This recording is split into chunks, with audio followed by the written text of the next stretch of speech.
Okay, another one of our suspects is the County Council Chairman, Teddy Pryor.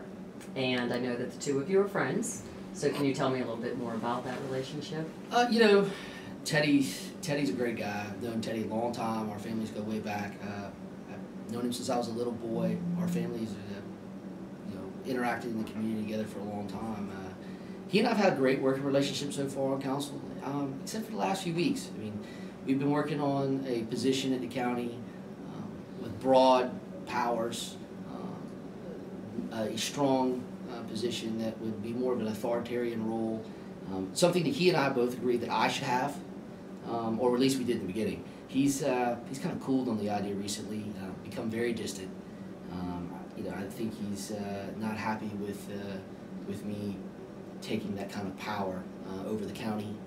And to be quite honest with you, if you're looking at anybody, unfortunately, sadly, Teddy's probably the guy. Okay, Mr. Summey, I have another piece of evidence from the morning your father was kidnapped. We found his cell phone underneath his desk, and we took a look at the incoming, outgoing calls, and the last incoming call came from the City of Charleston Mayor, Joe Riley. So, do you have any idea why he would have been calling? Well, we all interact. Dad and Joe interact a lot. But, they both would do anything for their cities. Joe is a tireless fighter for the city of Charleston. Dad's been known to pull out tanks. I wouldn't be surprised, to be honest with you, to the lengths that Joe Riley would go to help his city.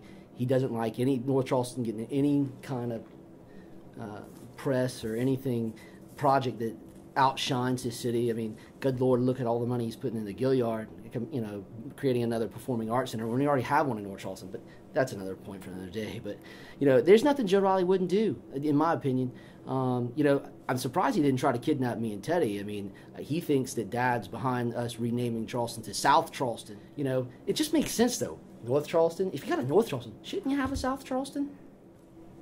All right, Mr. Summey, as you can see on the list, Anita Zucker. She's another one of the suspects, and the reason she's there is because we found a letter on your father's desk. I don't know anything about a letter, okay? I don't know what kind of letter that was or any of that.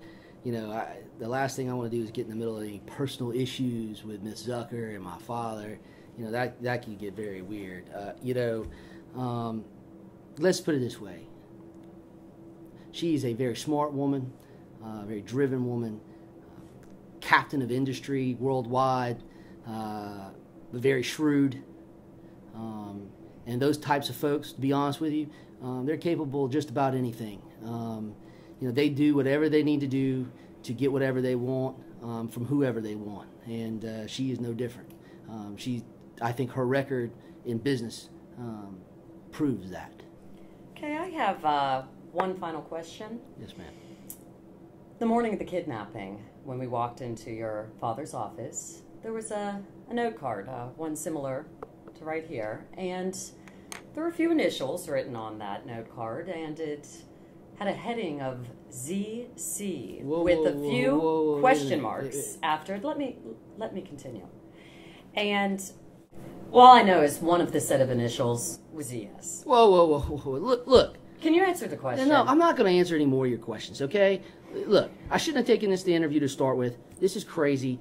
You got any more questions for me? This isn't crazy. Call 720-7470. That's Andy Savage. That's my personal lawyer. He'll answer any more questions. I'm talking this interview to you, sir. is over, lady.